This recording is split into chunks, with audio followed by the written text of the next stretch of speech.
Congressman, welcome back to the program. I guess the floor is yours to talk about this Middle East peace deal. The people who want peace in the Middle East are the ones who went and fought wars in the Middle East the most, I found. American war veterans are the ones who are not wanting to return to that region, right, to go war fight. And so Donald Trump delivering peace, this has got to make a guy like you sing. 100%. Thanks for having me back on, Benny. Nobody hates war more than a soldier. I fought combat in Baghdad, and I fought people who were trained by these Iranian militias who were funded by our adversaries. And I've looked that evil into the eye, and we fought it. And President Trump is standing, the first president in my lifetime who's done such a great job of actually delivering peace in the Middle East. We used to say that as a slogan back in the early 90s. Remember that? Peace in the Middle East? Well, President Trump has done it. He's bringing peace to the Middle East, not just with putting the embassy back in Jerusalem, not just with the Abraham Accords, but by bringing the hostages back and holding Iran accountable. Oh, by the way, anybody heard from Iran recently? No, because you F around, you find out with this administration. In the previous administration, it was open season on Americans. We absolutely have to end these forever wars. And I'm so glad that President Trump is more focused on keeping Americans out of harm's way by making sure we maintain peace through strength. Yes. So this morning, and why don't we pop it up? The Prime Minister of Israel is like, give this man the damn Nobel Peace Prize. Now, I remember Barack Obama getting the Nobel Peace Prize before he was even president, which is insane. But your take on this, Congressman?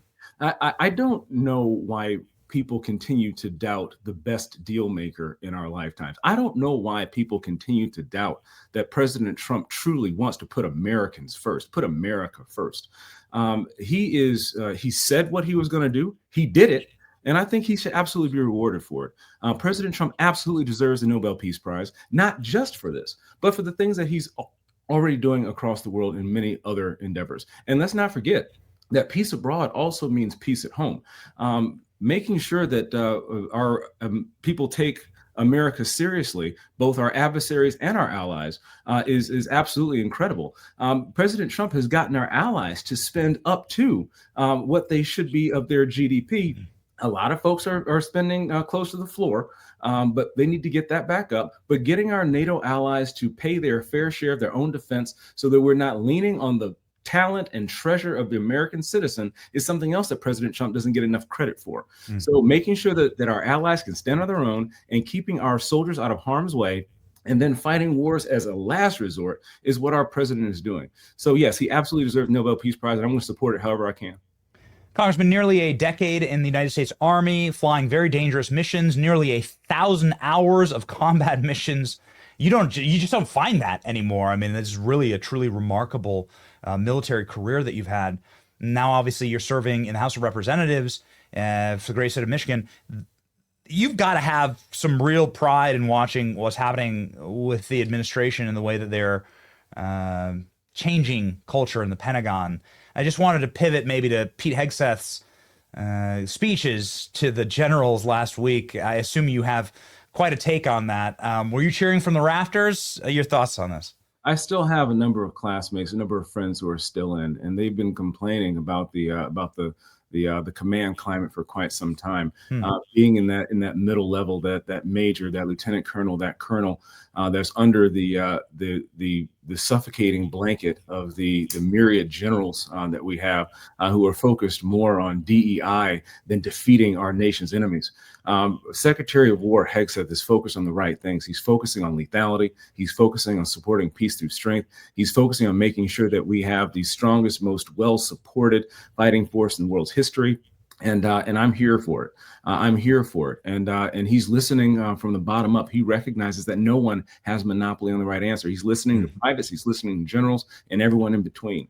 I absolutely believe that there needs to be one standard, a high standard, and it needs to be focused on what it takes to win our nation's wars. I support the Secretary of War in his efforts, and this is a shakeup that has been due at the Pentagon for quite some time. Oh, I got a photo for you. Just pop that up as fast as we can, Klein. Look at the Secretary of War yesterday. I don't think that this is. Maybe this is actually. Do you know this? Do you know this helicopter? Do you know this platform?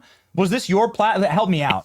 This No, wasn't your platform. that's a little bird. I flew Apaches. Yeah. Okay. But it's good to have a Secretary of Defense who can do a pull-up, right? It's good to have a Secretary of Defense who can lead from the front. Zoom in there, Klein. Forgive me, Secretary of War. Excuse me. It's still very new to all of us. But that's a badass. That's rowdy, man. Look at that. That's a badass right there.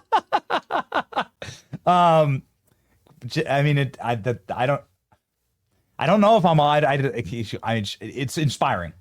It just is. It's inspiring. Now, I got two boys. And I'm watching this culture change. I'm like, man, I push my boys to go enlist. They're little. This is what's important about this. You talk about getting your boys to enlist, and we failed to hit our recruiting numbers for years and years and years under the previous administration. That is what young men need to see.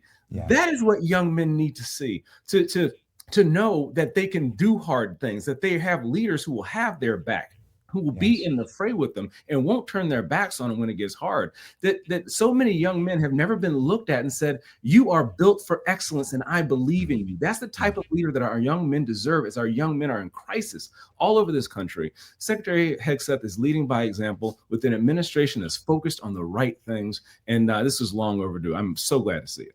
Yeah. And also somebody not only can do a pull-up, but somebody who can say no. And we're not going to embroil you. We're not going to send you off to some sandbox and then surrender it back to the same people we were fighting for the last 20 years. I mean, it's like we're not going to desecrate or humiliate your efforts. We're going to treat your life as the treasure it is. I think it's a really powerful message. I mean, people are signing up to fight. We pledge allegiance to the red, white, and blue, not a rainbow.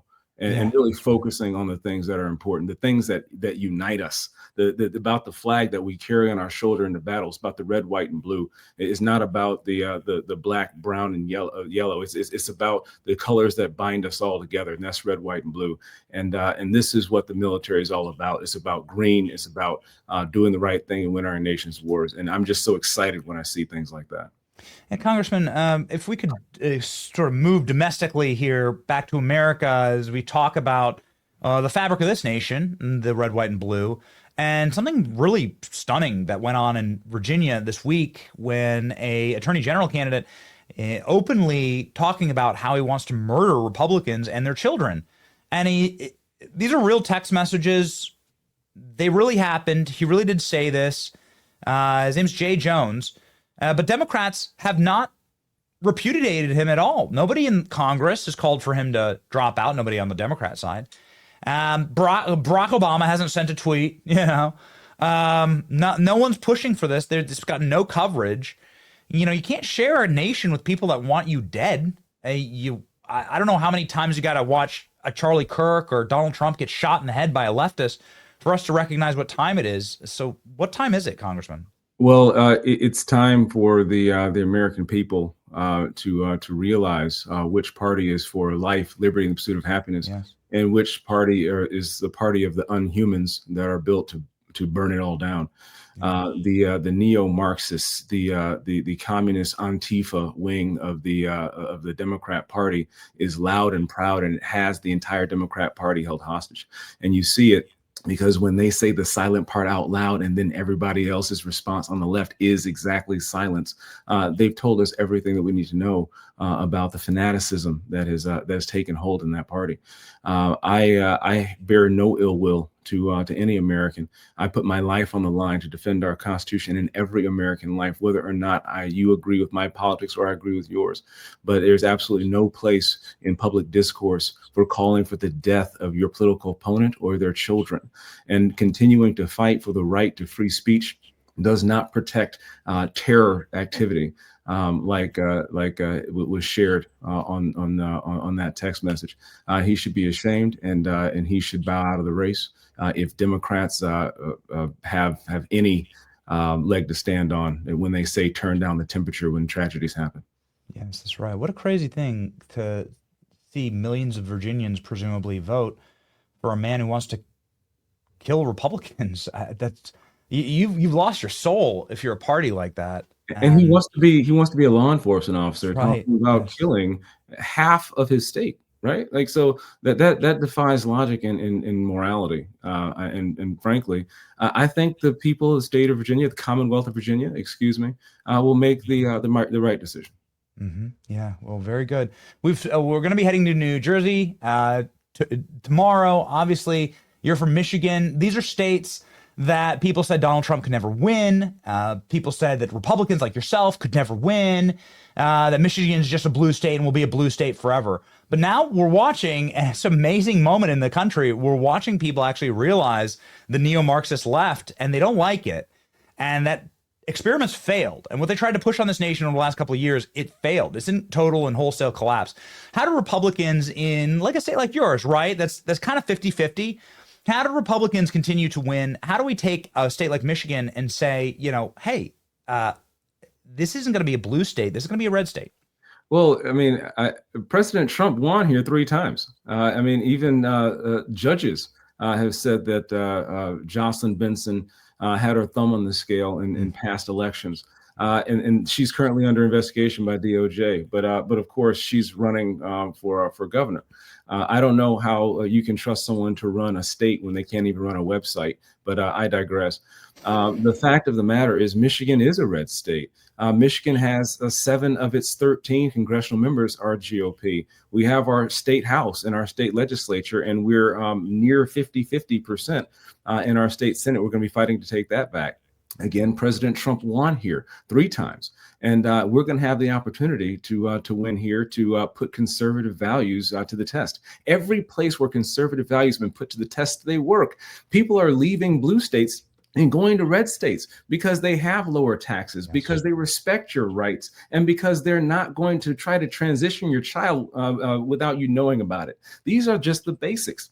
Respecting family values. And we're going to be focusing on things like academic excellence, economic mobility, public safety, government accountability, and wellness. We're going to be doing things and focusing on policies that work, because people in purple states, blue states, red states are sick of the leftists telling us that we're wrong for being who we are.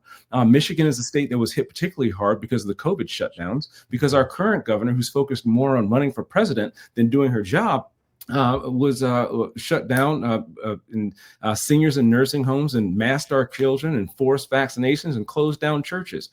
People are sick of that. So we're going to continue to stand up. Our eyes are open, and we're going to take our state back just like we took our country back.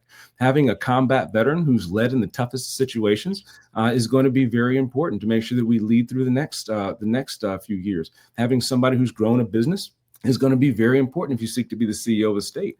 And also having somebody who takes no excuses and care about the people is going to be something that is what we're going to need. Conservative values work everywhere they've been tried, but leftist Marxist policies are failing Americans every single day in blue states and blue cities all over the country. So many incredible patriots in Michigan. I think Michigan was the first place that a Charlie Kirk billboard actually went up after Charlie was assassinated. There are people that love their nation there. And I have very warm memories of a big campaign rally with President Trump in Detroit, which nobody thought was possible. And it was packed to the rafters, tens of thousands of people right there in downtown Detroit. There's no such thing as a permanent blue state. There's no such thing as a permanent red state. It's constant vigilance.